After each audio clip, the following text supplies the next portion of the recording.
Hola a todos, ya es martes de nuevo, yo sigo totalmente afónica así que no puedo forzar demasiado la voz.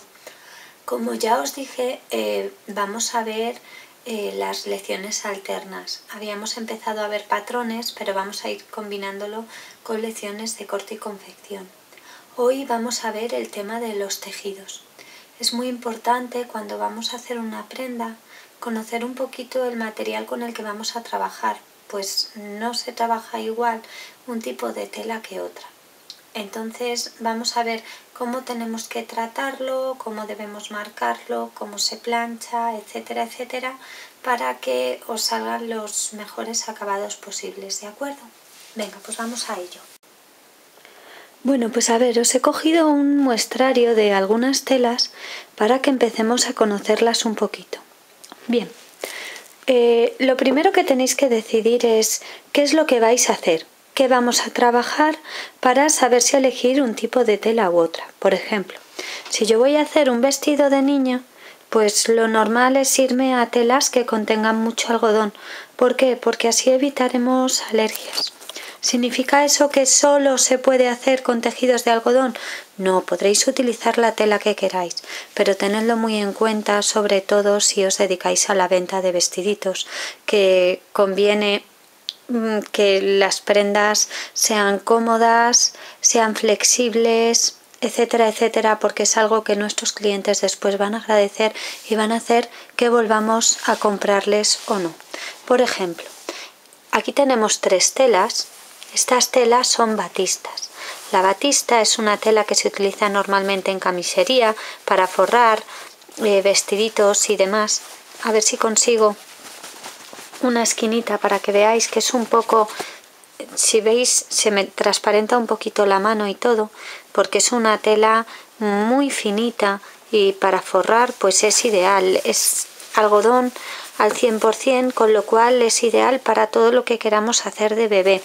Al igual que las batistas tenemos popelines. El popelín pasa lo mismo, es algodón 100%, solo que es un poquitito más grueso que la batista. También se podría asemejar a sábanas de algodón 100%.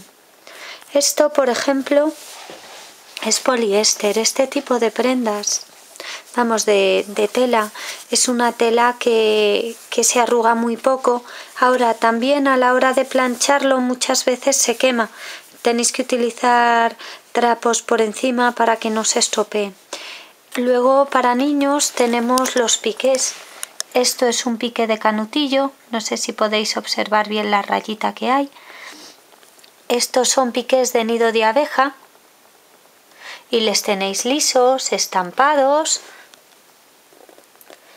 y es el tejido por excelencia para niños.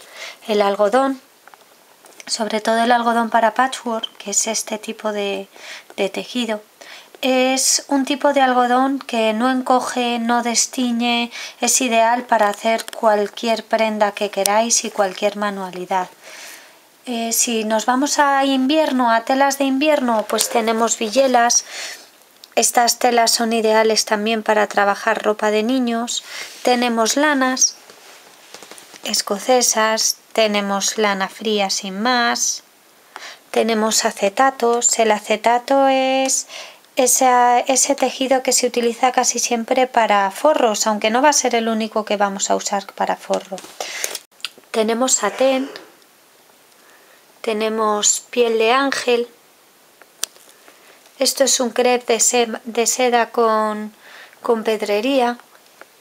Esto es un popelín estampado. Tenemos forro polar.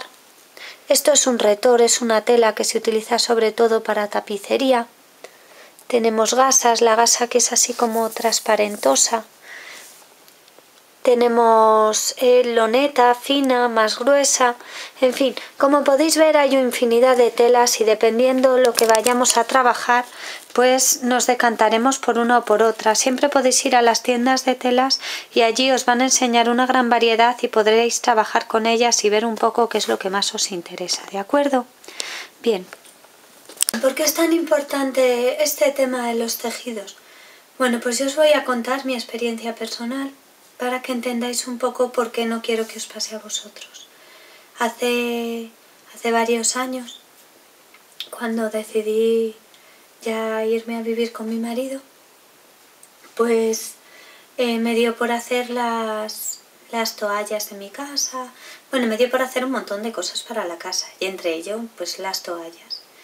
Y como ya sabía coser un poco, pues me apetecía tener toallas pues un poco más bonitas y demás.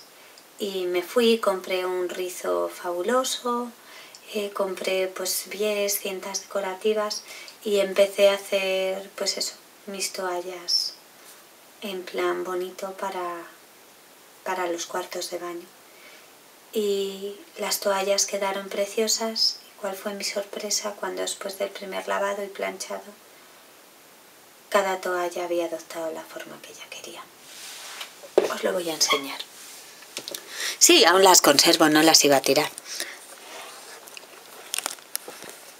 Se supone que esto es una toalla y debería ser rectangular.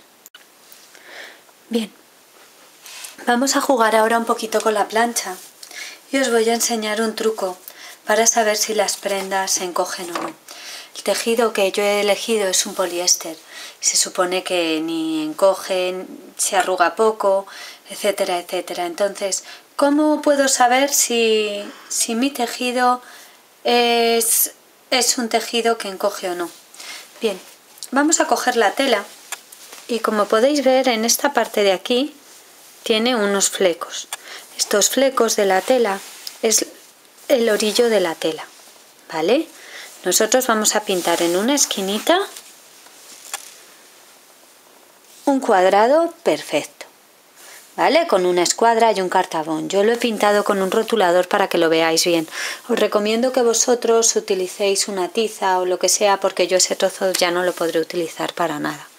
Pero creo que es como mejor se ve. Bien, pues una vez que nosotros tenemos nuestro cuadrado bien pintado, lo que vamos a hacer, vamos a coger un paño que esté bien mojado, lo metéis debajo del agua fría y lo escurrís bien. Es decir, que no gotee, pero sí que esté bien mojado. Y vamos a coger nuestra plancha, lo vamos a poner encima de nuestro cuadrado y vamos a planchar.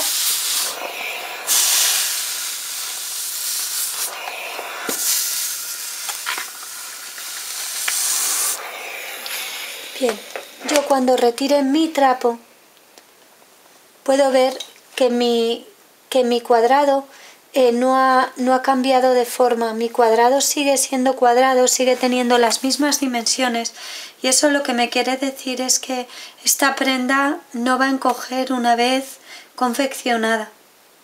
Es un truco bueno, ya os digo, cuando nos corre prisa a la hora de entregar un pedido o lo que sea, pues sabemos si la tela la tenemos que lavar antes o no. De esta manera yo ya sé que con esta tela lo que haga lo puedo después lavar y no voy a tener muchos problemas, ¿de acuerdo? Bien, ¿qué más cosas os voy a contar de los tejidos? Bueno, pues cuando yo voy a hacer una prenda, otra de las cosas en las que me tengo que fijar es en el dibujo que tiene. Por ejemplo, si yo quiero hacer algo con esta tela tiene un dibujo que es similar en toda la tela.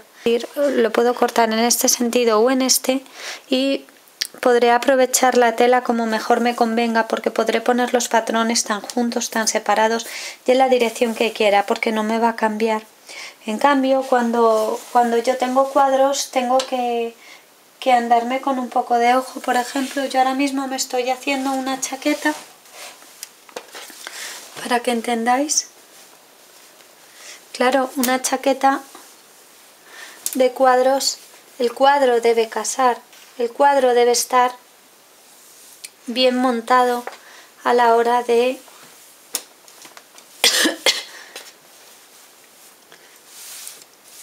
unir las costuras, porque si no va a dar la sensación de algo mal hecho, no va a casar, todo debe estar en la misma dirección. Bien, imaginaros que yo quiero hacer algo con esta tela. Esta tela tiene unas líneas en vertical, aparte de tener las flores.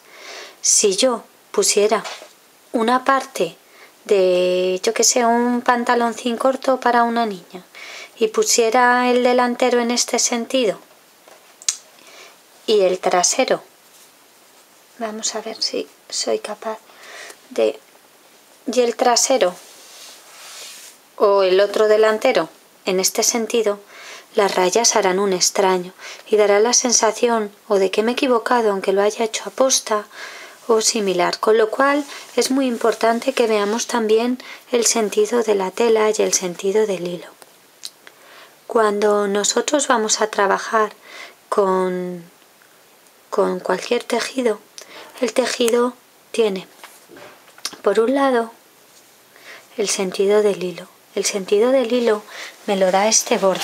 El borde que suele tener flequitos o que tiene los puntitos por aquí, no sé si sois capaces de apreciarlo. Bien, pues esto me va a dar el sentido que tiene el hilo. Tenemos la trama y el urdimbre. El urdimbre es el hilo y la trama es lo contrario.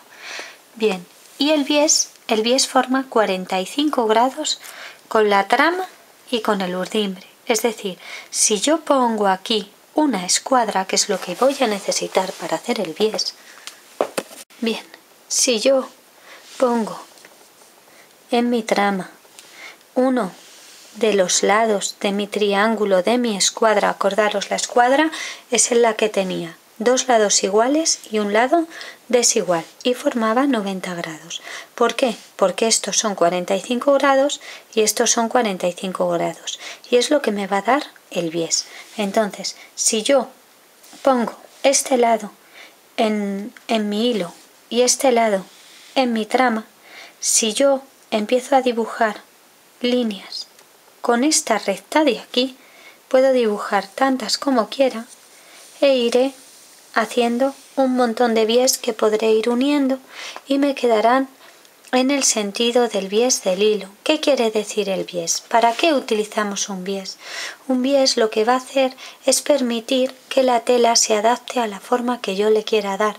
Entonces es muy importante que forme esos 45 grados para que después, si yo quiero hacer